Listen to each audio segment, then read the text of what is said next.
जय हिंद दोस्तों।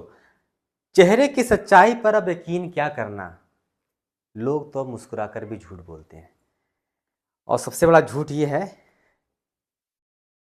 स्पेक्ट्रम। लोग सारे टॉपर्स से कहते हैं कि स्पेक्ट्रम मैंने इतनी बार पढ़ी है, उतनी बार पढ़ी, ये कर लिया वो कर लिया। अब इतनी मोटी किताब है, 1000 पेजेस की किताब है ये। और आपको लास्ट पेज में इसका दिखा दूं तो ये देखिए 991 पेज, ठीक है। और इसमें अगर परिशिष्ट हटाता है तब भी 975 1977 तक तो ये जा ही रहा है। तो आपका लगभग लगभग मान के चलिए कि 1000, ये जो है आपका है ना, ये 1000 पेजेस की बुक है, 1000 पेजेस की बुक है। और सिर्फ यही किताब थोड़ी ना आपको पढ़नी है, तो सिर्फ आधुनिक भारत की किताब है। तो हम नहीं, देखिए पढ़ना तो ज़रूरी है, पढ़ेंगे इसको, लेकिन कैसे पढ़ें और कितना कम पढ़ें इसका हम बेहतर आउटपुट निकाल सकें। तो आज हम इसी पे डिस्कस करेंगे कि स्पेक्ट्रम को हम कैसे क्या करें, पढ़ें। देखिए, इतिहास को पढ़ने के लिए आपको क्रोनोलॉजी की आवश्यकता पड़ेगी। तो उसको आप ना किसी न किसी एक शॉर्ट फॉर्म में कहीं ना कहीं जो आपको कालक्रम समझा पाए, 15 मिनट की या 20 मिनट की वीडियो कहीं अगर आप यूट्यूब पर पढ़िए, उसको आप देख लीजिए ताकि आप काल अवधि को आप समझ पाएँ कि हाँ ये हुआ था, ये हुआ था, ये हुआ था, ये हुआ था। डिटेलिंग में मत जाने का प्रयास मत करिए। उसके बाद से इस स्पेक्ट्रम बुक पे हम आएंगे और इस स्पेक्ट्रम बुक पे आके हम ये देखेंगे कि इसमें 10 यूनिट है। क्या है इसमें? 10 यूनिट है और 49 चैप्टर्स हैं। परिशिष्ट को अगर छोड़ दिया जाए तो 49 चैप्टर्स हैं और 10 यूनिट है। और इन 10 यूनिट में सभी यूनिट्स को आपको पढ़ने की आवश्यकता नहीं है और पढ़िएगा भी मत। मैं पूरी और ईमानदारी के साथ यहाँ पे खड़े होकर कह रहा हूँ कि मैं इस पूरे स्पेक्ट्रम को मैंने पूरा तो नहीं पढ़ा है, कुछ इसमें से चैप्टर्स मैंने पढ़े हैं, 1-2 बार 3 बार पढ़े हैं, लेकिन इस पूरी किताब को मैंने आज तक नहीं पढ़ी है क्योंकि मुझे लगा ही नहीं कि पूरी किताब को कभी पढ़ना भी चाहिए। तो ठीक है भाई, तो अगर पूरी किताब को नहीं पढ़ते हैं तो फिर क्या करें, कितना पढ़ें? तो आइए हम देखते हैं इस पर। तो हम क्या करेंगे, देखिए ये यूनिट आपका है 6, 7 और 8, ठीक है। आपको यूनिट नंबर 6, 7, 8 क्या करना है, आपको पढ़ना है। तो यूनिट नंबर 6 में क्या है आपका? National movement. जो नेशनल मूवमेंट है 1905 से लेकर 1918 तक, 1918 तक का ये जो पार्ट है, पहला पार्ट है आपका। और इसमें 3 चैप्टर्स हैं। क्या है इसमें? 3 चैप्टर्स है। क्रांतिकारी आंदोलन वगैरह, फिर आपका होम रूल लीग आंदोलन आ जाएगा, लखनऊ समझौता वगैरह इसमें आ जाएगा। तो ये आपका क्या हो जाएगा, इसमें आपको पूरा देखने को मिल जाएगा इस यूनिट आपके 6 में। और इसमें चैप्टर नंबर 3 है। इनको क्या, यहीं से क्या करिएगा, आप स्पेक्ट्रम को पढ़ना शुरू करिएगा। मैंने पहले ही बता दिया है कि अगर आपको इतिहास के कालक्रम या फिर जो क्रोनोलॉजी है इसकी आपको जानकारी नहीं है तो आप किसी भी यूट्यूब चैनल से आप इसको देख लेंगे, ठीक है।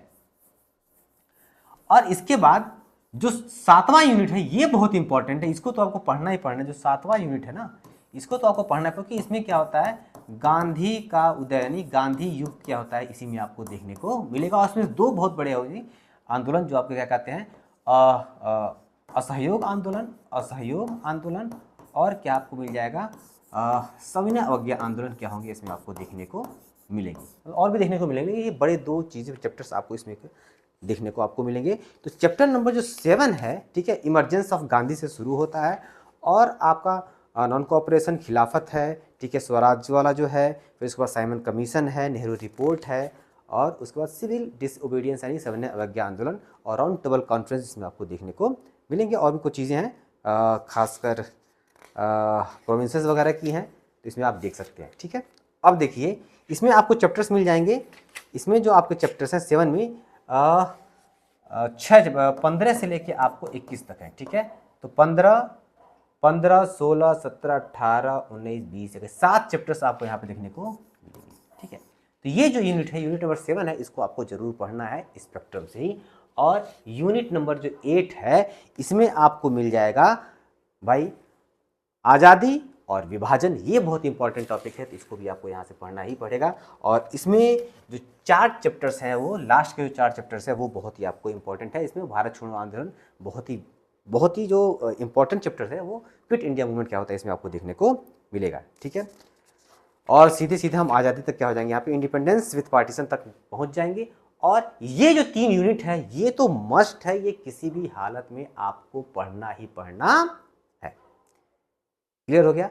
ये 3 यूनिट आप किसी भी हालत में स्पेक्ट्रम के अलावा और कहीं से पढ़ सकते हैं आप, लेकिन मेरा जो सुझाव है, मेरा जो अपना ओपिनियन, इन 3 यूनिट्स को, और ये किताब आप खरीदिएगा भी तो इन्हीं 3 यूनिट्स के लिए आप इस किताब को खरीदिएगा।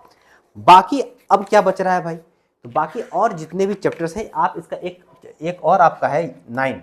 ये जो 9 है, ये इस 9 में 7 चैप्टर्स हैं, ठीक है। इन 7 चैप्टर्स में आपको मैं बता दे रहा हूँ क्या क्या है, वो आप कहीं और से भी पढ़ सकते हैं, लेकिन ये भी यहाँ से पढ़ेंगे तो अच्छा हो जाएगा, ठीक है। इसमें 9th यूनिट में ना आपको देखिए इसमें एक्ट वगैरह हैं, ठीक है, जो प्रशासनिक और न्यायिक व्यवस्था है वो आप मैं इसमें बता रहा, मैं अभी ये भी मैं आपको दिखाऊंगा। ये जो वाणी की बुक है, ये भी मेरे पास है, ये वाणी की किताब है। इस वाणी की किताब से भी कुछ आपको सहायता लेनी है, लेकिन फिलहाल हम स्पेक्ट्रम पे चर्चा करें तब इस पर चर्चा करेंगे। तो इसमें आपको जो एक्ट्स वगैरह हैं या फिर जो प्रशासनिक और न्यायिक व्यवस्था है, वो वाणी की किताब जो मैंने अब दिखाई वहाँ से आप पढ़ लीजिएगा, ठीक है। इसके बाद आपके जो रेवेन्यू पॉलिसीज़ वगैरह हैं, महालवाड़ी है, परमानेंट है, रैयतवाड़ी है, ठीक है, ये जब जो सारी चीज़ें हैं वो भी आप पढ़िएगा, वाणी की किताब से पढ़िएगा। अब देखो economic impact of British rule in India, ये जो चैप्टर है, ये चैप्टर से, बाकी मैंने कहा आप वहाँ से पढ़ लीजिएगा।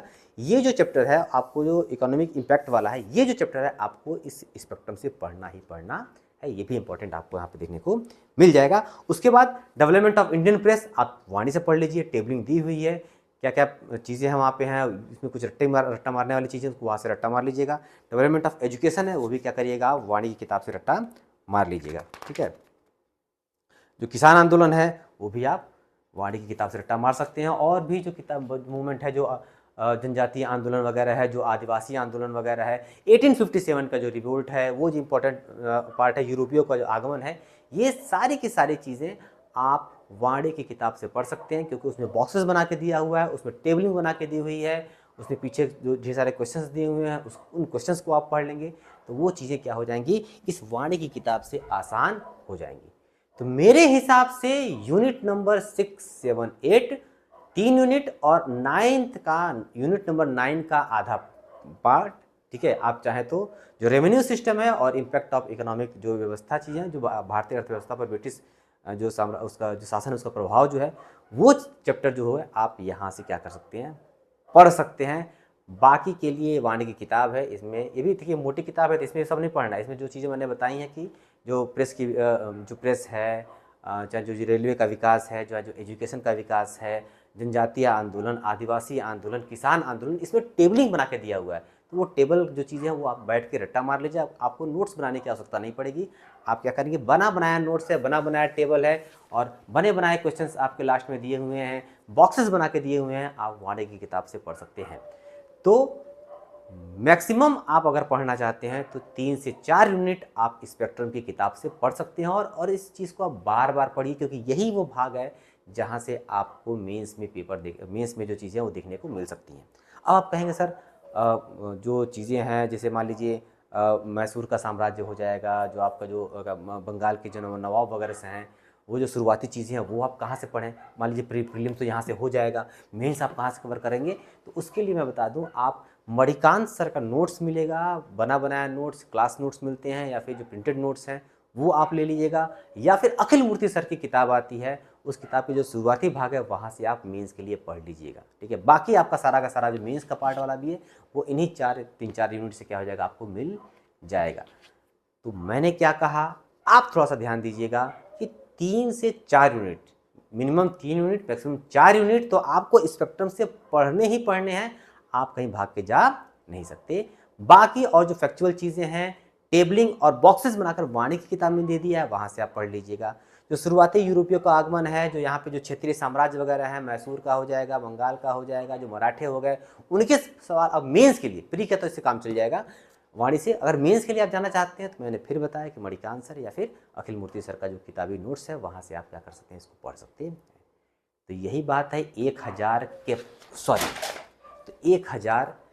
की ये पेज देख के डर मत जाइएगा, इसको आप लेके आइएगा ज़रूर, लेकिन इससे आपको चीज़ें कम पढ़नी है और उन्हीं को कई बार पढ़नी है, बार बार पढ़नी है, ताकि वो जो कॉन्सेप्ट है वो आपका क्लियर होता चला जाए। तो मुझे लगता है कि ये जो स्पेक्ट्रम का खौफ लोगों में छाया हुआ है, कितनी मोटी किताबें कैसे पढ़ेंगे, मुझे लगता है कि थोड़ा सा कम हुआ होगा।